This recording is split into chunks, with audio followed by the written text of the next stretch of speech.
Welcome to the only daily podcast focusing on compliance news of the day. Each morning, start your day with a cup of coffee and Tom Fox, the voice of compliance, to hear about 4 of the top compliance, corruption, or leadership stories you will need to start your day. The Daily Compliance News is a production of the Compliance Podcast Network. The Daily Compliance News for March 20, 2025, the Fluid Edition. And we begin with that story from the New York Times, as fluid is the word executives are using to describe Trump's tariff policy. Trump has said that the tariffs will bring in a flood of revenue for the United States. Of course, we all know that is either a misconception or an outright lie. And corporate executives are having trouble navigating the volume of Trump pronouncements around tariff, particularly with his on-again, off-again approach. The situation, they say, is, quote, fluid, end quote. Indeed, the retail giant Costco's CEO said tariffs are very fluid right now. It's hard to have any predictions about what will happen. So fluid seems to be the word of the day. And of course, uncertainty is bad for business. Trump doesn't seem to understand that at all. Of course, 6 bankruptcies, I suppose he does. Maybe.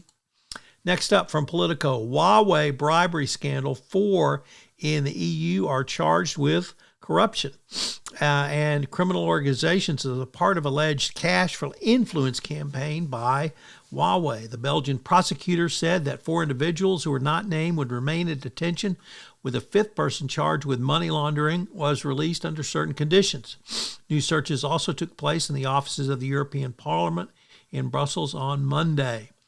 So Huawei continues to skirt the law.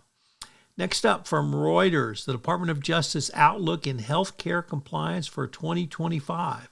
While some predicted a drop in False Claims Act enforcement during the first Trump administration, both initiated and key TAM, they were consistent with the Biden administration. All signs point to a continued robust FCA enforcement, particularly in light of Attorney General Pam Bondi's commitment during her confirmation hearing to support vigorous enforcement of the FCA, particularly through whistleblowers. Of course, once again, this is Trump, so you never know how long this policy may last or not. Nevertheless, the healthcare and life science industries, which have long dominated FCA, that's False Claims Act, enforcement, will remain as a focus as the DOJ continues to prioritize traditional areas of enforcement, such as allegations of the anti-kickback statute, as well as more recent areas of interest, including private equity investment in healthcare and the use of AI.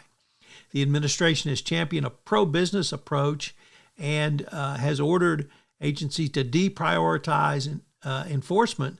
Nevertheless, the signs say that corporate enforcement through the FCA will remain active, particularly where leveraging FCA to help achieve the administration's new goals, whatever those might be. And our final story comes to us from Bloomberg that the ex-Credit Suisse risk manager head was fined over the Mozambique tuna boat bond scandal. That's a mouthful. Laura Warner, former chief risk and compliance officer at Credit Suisse, was fined $114,000 by Swiss authorities for failing to meet money laundering reporting obligations tied to the tuna fishing fleet financing scandal. So the scandal continues to reverberate both in the United States and Europe as well.